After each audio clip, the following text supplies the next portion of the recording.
Na sua posse, doutor Jarbas, em dezembro de 2020, o senhor apontou vários desafios, como a necessidade de substituir o litígio pelo diálogo em busca de soluções, o combate implacável à criminalidade e à corrupção, a promoção incansável dos direitos fundamentais e a necessidade de consolidar a credibilidade do Ministério Público. Esses desafios foram vencidos? Assim, nosso programa que nós lançamos da outra vez, foram 20 temas, nós cumprimos praticamente todos. Esses todos aí foram cumpridos. Hoje nós temos a política de autocomposição de conflitos no Ministério Público, Compor. Criamos a unidade de combate ao crime e à corrupção, que é aqui na Alves Cabral. Reafirmamos o Ministério Público, enfrentamos todos os debates sobre o Ministério Público, sem medo de discutir qualquer assunto. Tentamos resgatar o prestígio institucional aqui em Brasília e consolidar a credibilidade do Ministério Público, que já é uma instituição com muito respeito. Mas nós estávamos muito numa posição acanhada, com muito receio do debate, da discussão. E nós não temos que esconder nada, nem nossa remuneração. Não temos que esconder. Nós somos uma instituição que observa os princípios republicanos, transparência, e estamos agora saindo um pouco das ações, mais para soluções, que eu acho que é o caminho do Ministério Público, resolver as questões sem precisar provocar o Judiciário. Só para imaginar, nós fizemos quase 20 mil acordos de não persecução penal, são 20 mil menos processos criminais. Fizemos acordos grandiosos, como o da saúde para os municípios, como o da descomissionamento das barragens, tudo dentro do Ministério Público. Fizemos agora acordos para os 3 hospitais regionais de Juiz de Fora, de Conselheiro Lafayette e Divinópolis, Teoflotone. Então, estamos buscando as soluções e evitar os litígios. E acabei com a Procuradoria de Crime de Prefeitos. Agora, a Procuradoria de Crimes de Prefeitos, juízes, promotores, secretários, deputados e todas as autoridades com foro. Na parte administrativa, o senhor apontou a importância de uma reforma que permita fazer mais com menos recursos, ressaltando a necessidade de uma transformação digital do Ministério Público. Isso foi realizado? Nós recebemos o Ministério Público no 26º lugar do ranking de avanço tecnológico do Conselho Nacional do Ministério Público. Só subimos 2 posições, estamos no 24º, mas estamos tirando atraso rapidamente. Tenho dito e repito que sem o avanço tecnológico, hoje, tudo que nós fizermos de administração não servirá. Hoje a tecnologia, nós estamos com o projeto da promotoria 5G, inclusive com a promotoria online, estamos tirando os problemas de acesso ao Wi-Fi que o Ministério Público tem, estamos criando mecanismos de diálogo tecnológico e vai ser uma tendência absoluta. Digitalizamos os processos junto com o Poder Judiciário. Então, em breve, Minas terá 100% de processos digitais e recursos digitais e o Ministério Público faz parte disso, né? Porque tem que fazer a sua parte para acompanhar as evoluções do Poder Judiciário e as suas próprias evoluções. Então, é um processo complexo, nós estamos investindo todos os recursos e todos os nossos esforços para fazer o avanço tecnológico. Eu tenho dito o seguinte, nós estávamos na 2ª divisão, estamos na zona de acesso, quase na zona de acesso para a 1ª divisão e daqui a pouco nós estamos na Sul-Americana. O senhor gostaria de ter concluído algo que gostaria de ter concluído nesse mandato e não foi possível? É incrível que nós trabalhamos 12 horas por dia e finais de semana inclusive, e olhando tudo que nós achávamos que tinha que ser feito, nesse período nós fizemos, porque nós trabalhamos em 2 frentes, uma para fazer o que era preciso ser feito e a outra tirando um atraso. Então é um negócio difícil.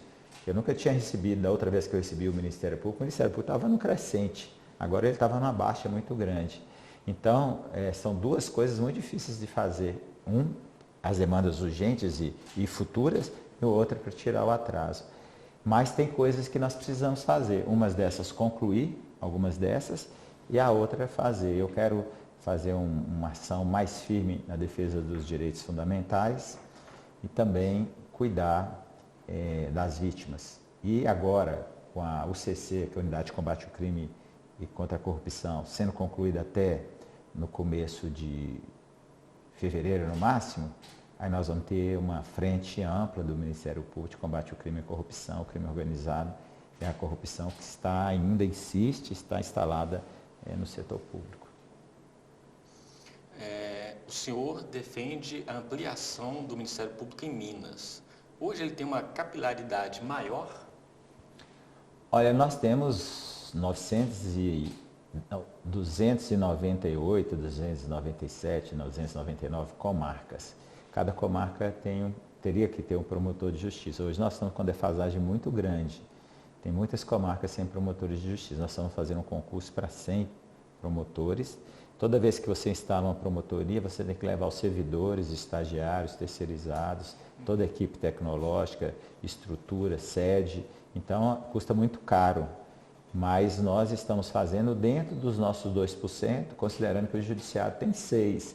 Então, o judiciário anda mais rápido e nós temos que correr atrás. É como se fosse um Fusca correndo atrás de uma Ferrari. O nosso Fusquinha está andando quase como uma Ferrari. Então, nós precisamos, porque a população precisa do membro do Ministério Público para defender os seus direitos, para combater a corrupção, para combater o crime, para passar aquela imagem de presença. Então, nós estamos buscando que o Estado seja contemplado em todas as suas regiões e todas as promotorias. Uma coisa que eu fiz em 2004, quando eu fui procurador-geral, e que se manteve, foi não deixar aqueles grandes vazios no Jequitinhonha e no Mucuri. Isso tem sido mantido nesses 20 anos e agora nós estamos fazendo a mesma coisa. É uma população que precisa muito do Ministério Público, precisa da Defensoria Pública, precisa do juiz. Lógico que executivo e legislativo já existem. Então, nós estamos ainda numa fase civilizatória do país, que nós estamos formando culturas ainda. E a presença do membro do Ministério Público é muito importante nessas comarcas, nós sabemos. O que nós não podemos é fabricar promotores de justiça. Os jovens e candidatos têm que passar no concurso. Né? Quais foram os avanços nos últimos 2 anos? E o que precisa ser feito para que a instituição continue a avançar e representar os mineiros?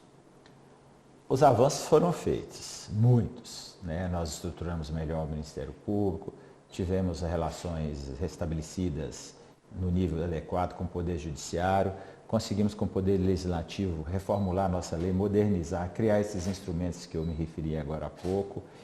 Com o Poder Executivo fizemos muitas coisas, posso dizer especificamente o Acordo de Brumadinho, que permitiu que o Estado reativasse suas ações, que acaba gerando um ciclo virtuoso com a economia, ressarcimento também para a população, a defesa do meio ambiente. Fizemos avanços tecnológicos, estruturamos o combate ao crime e à corrupção, estamos também deixando o Ministério Público mais transparente com a criação da TV e da rádio do Ministério Público. Nós queremos conversar com a população e também mostrar as razões do Ministério Público. Por que aquela medida? Ao invés das pessoas chegarem a uma conclusão, nós mesmos vamos dizer, nós fizemos isso por isso, mas sem aquela coisa de heróis, aquela coisa do promotor que dá entrevista, que faz aquelas operações, não é nada disso. É explicar para a população.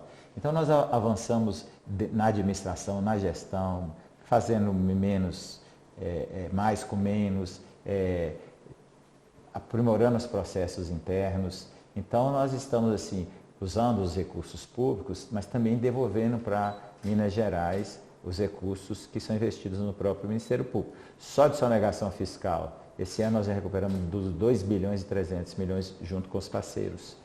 Isso é o trabalho do Ministério Público. No crime organizado, ano passado, nós recuperamos 500 milhões de reais.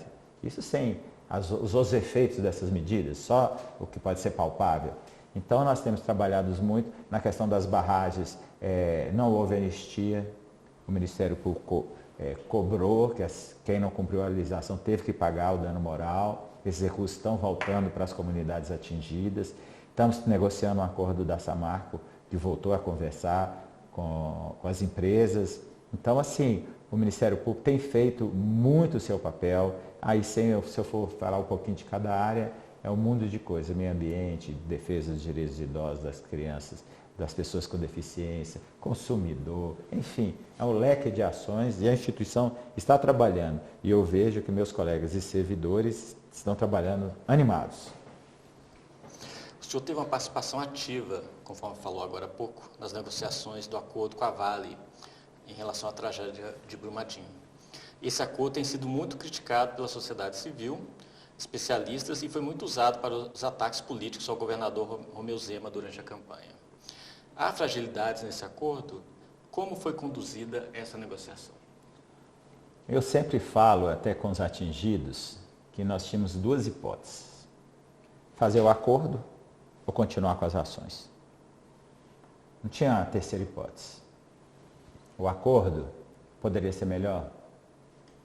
Não se sabe. Chegou no momento que era aquilo ou não. Disse muito meus colegas do Ministério Público Federal e Estadual à época. Nós vamos ser julgados no futuro por termos feito o acordo ou não. O não, a resposta para essas pessoas, sendo daqui 15 anos, 20 anos. Muitos já tinham morrido. A gente já tinha morrido de fome, de sede, de tristeza. O acordo não poderia ter sido melhor, mas se a gente não aceitasse o acordo como tal, e é um acordo razoável, nós tínhamos a obrigação de conseguir uma sentença final, talvez do Supremo Tribunal Federal, melhor do que o acordo. E eu vou dizer, esse drama nós vivemos 3, 4, 5 dias ali para assinar e vencemos. Por quê? Nós sabíamos que a outra alternativa era pior.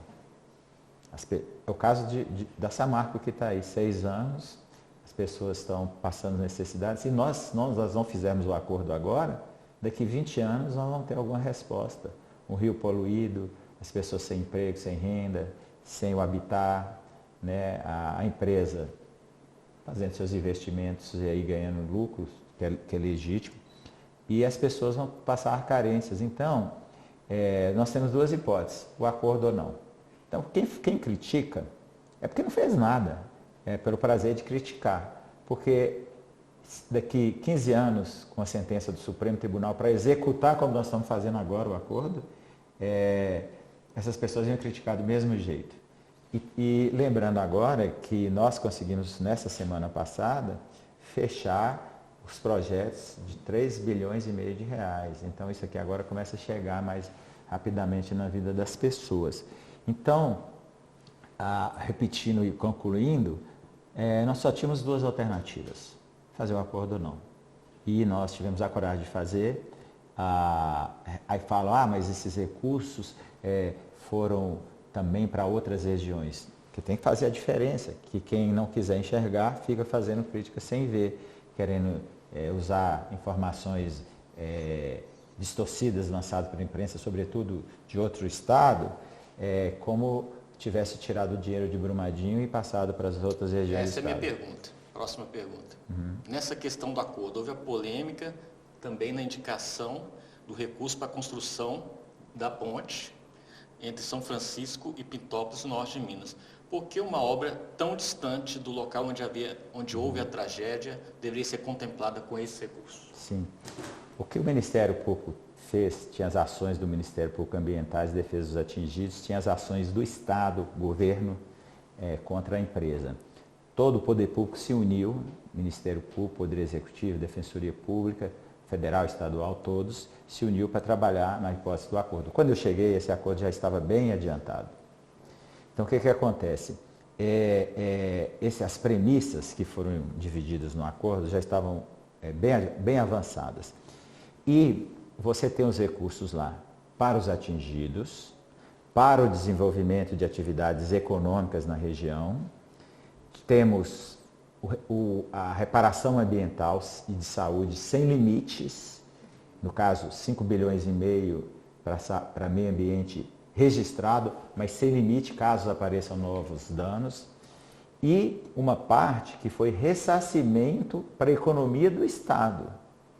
Esses recursos que o governo do Estado destacou com a nossa anuência, destacou para promover a recuperação econômica no Estado. Então, a Assembleia veio e ampliou, todos os 853 municípios receberam, e fizeram seus investimentos. Eu encontrei com a prefeita do sul de Minas, estava dizendo que a cidade dele está uma gracinha com os recursos do acordo. E as obras, e são mais de 200 coisas que foram implementadas pelo poder público, que estão sob responsabilidade do governo do Estado, foram decididas pelo governo.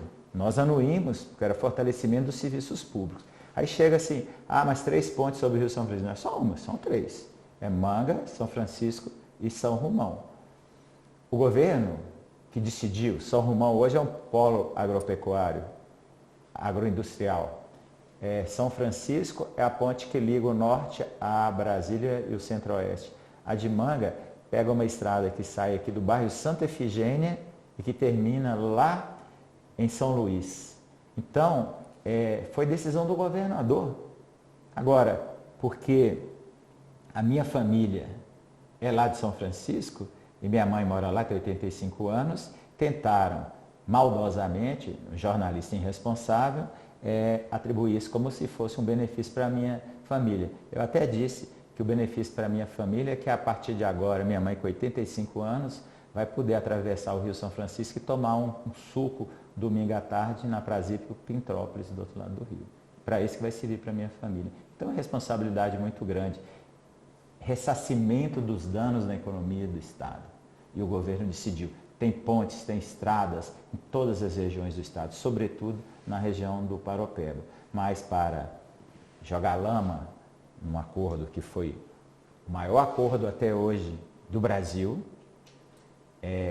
isso sem tirar a ação penal que corre em Brumadinho e agora, essa semana, o Supremo está decidindo, nós fizemos o maior acordo da história do Brasil. A segunda hipótese, aguardar uma decisão final daqui a uns 20 anos no Supremo Tribunal Federal. O senhor já estaria apto a se aposentar, né? Uhum. Por que buscar mais um mandato à frente do Ministério Público? Olha, assim, para compreender o Ministério Público, é só mesmo sendo promotor de justiça, conhecendo a alma do promotor de justiça. Eu cheguei aqui, não tinha barba, entendeu? E hoje eu tenho cabelos brancos. Então, tudo que eu tenho, a minha vida toda foi no Ministério Público. É como você falar, a partir de agora você não é mais de São Francisco. Não, e de Montes Claros. Eu nasci lá, eu vivi lá. Então, largar o Ministério Público é muito difícil. Não está isso no meu farol, na minha visão, porque nós vivemos 100% para o Ministério Público. E de todas as funções que existiam no Ministério Público, aqui e fora, Brasília, de todas, a que eu senti mais útil para a instituição foi como Procurador-Geral de Justiça. Por quê? Porque eu tenho uma qualidade inata, que é saber escolher bem as pessoas para trabalhar. Eu sou da linha que todos os seus auxiliares têm que ser melhor do que você naquele assunto que essa pessoa decide. Então, eu consigo administrar com nomes bons. Segundo lugar, eu não guardo mágoa, eu não guardo rancor. Sabe?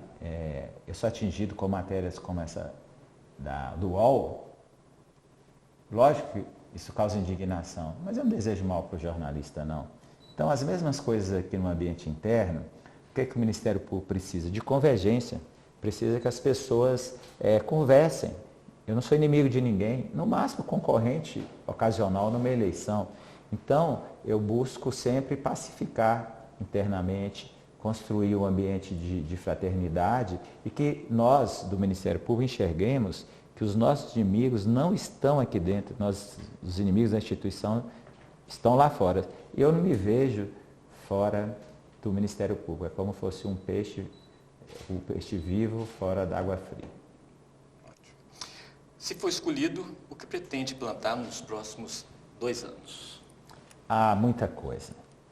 Os 2 primeiros anos, quando eu fui procurador-geral, eu peguei o Ministério Público crescente. Então, nós demos um impulso.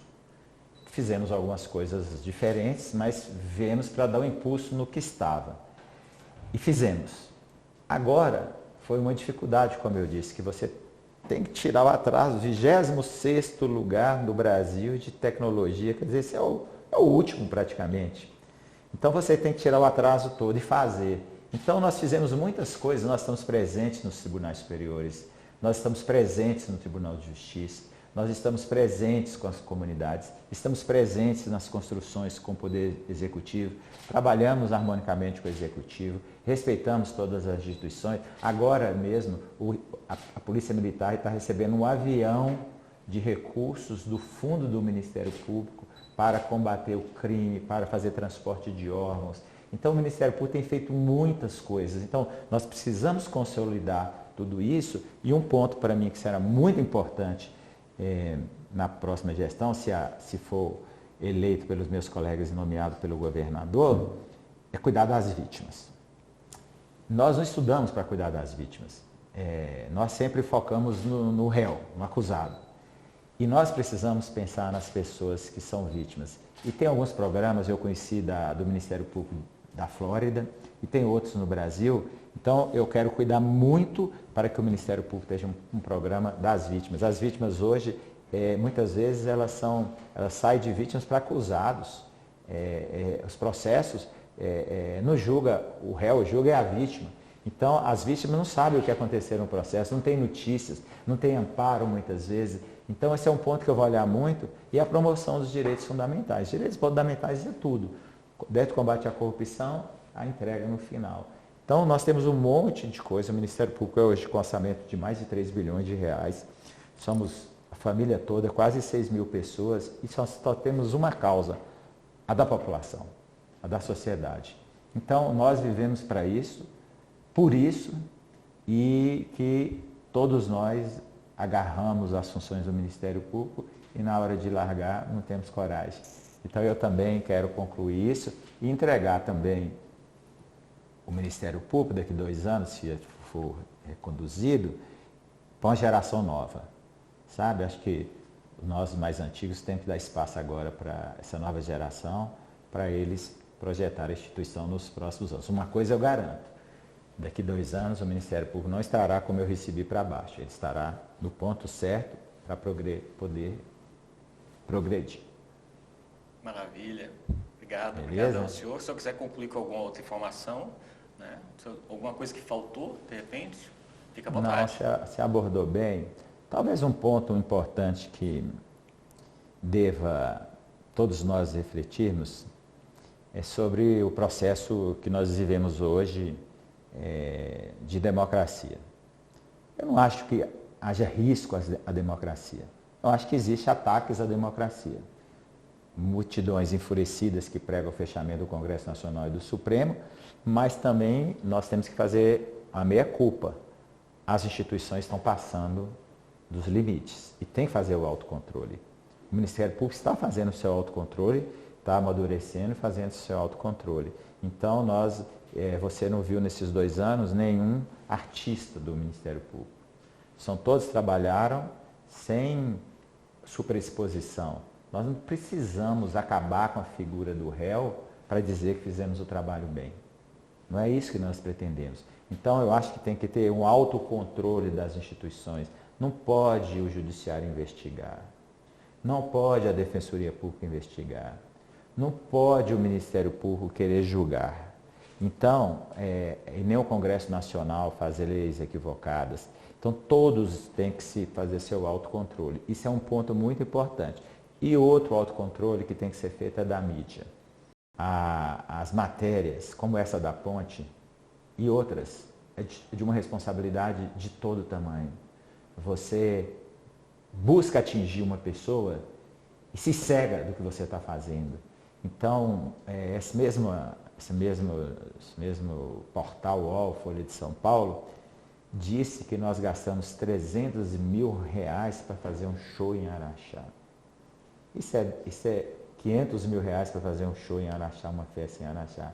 Isso é de uma cretinice de todo o tamanho. Então, eu acho também que os bons jornalistas têm que orientar os maus jornalistas para fazer as matérias como elas são, retratar os fatos. Se a pessoa errou, pague, divulgue, mas não distorça o fato. O que eu falo muito com os meus colegas do Ministério Público, desde a Inconfidência para trás, que existe o fisco, sobretudo depois da Inconfidência. Você, quando cai na malha fina, você não abre o jornal e vê seu retrato lá, não, dizendo que você sonegou impostos. Então, o Ministério Público também precisa fazer isso, não. Nós temos que ter um autocontrole, um cuidado. Promover uma acusação não é suas conclusões, não é que você chegou àquele sentimento que você acha que houve, não, você tem que provar. A mesma coisa o jornalista. O jornalista não pode falar, eu acho que houve aquilo, eu cheguei a essa conclusão. Talvez só o juiz que possa fazer isso, mas com muito cuidado também, para não inverter os papéis na ação. Então é preciso desse autocontrole. Nós temos que fazer autocontrole, aí sim, se nós não fizermos, há risco à democracia. Falar, gritar, isso não é risco à democracia não, porque uma coisa é gritar, outra coisa é, sei lá, fechar o Supremo Tribunal Federal. E não é com guarda nem com ninguém não. Então você tem que ter coragem de fazer e as consequências existem depois. Mas nós, poder estatal, temos que fazer um autocontrole para não gerar essa reação da população enfurecida. Né? Então, é como se você tivesse uma dor. Tem um motivo dessa população estar falando isso. Não é só pessoas ignorantes, antidemocráticas da ditadura. Porque estão sentindo alguma coisa que não está funcionando bem. Então, precisa de fazer o autocontrole. E nós não podemos sair também em defesa de uns para os outros cegamente. Nós temos que fazer a defesa quando, como é o caso, nós não gastamos R$500 para fazer festa do dinheiro público em Araxá. Isso é mentira. Então nós temos que sair para defender. Agora falar, você fez uma coisa que você fez, paciência, né? Tá certo. Nós não vamos falar, eu fiz esse acordo, assinei. Eu, Ministério Público, Estadual, Federal, nós assinamos. Nós não vamos falar que nós não assinamos. Não, assinamos. Nós temos que responder agora por ele. Os livros ainda vão contar essa história, né? Talvez a gente vai ter que fazer um livro para dizer o que a gente passou se não assinasse o acordo. Seríamos julgados por não termos feito o acordo e as pessoas morrendo de sede, fome, miséria, falta de emprego, todos os problemas de saúde que teremos. Então nós, pelo menos, fizemos uma decisão corajosa. Então eu acho, para concluir, que as instituições têm que fazer sua autocontenção. Se não fizer a autocontenção, extrapolar os seus limites, e aí o próprio Ministério Público, aí nós vamos dar condições da democracia passar a correr risco. Que hoje eu acho que são mais arrobos e multidões enfurecidas do que concretamente alguma coisa que possa nos preocupar.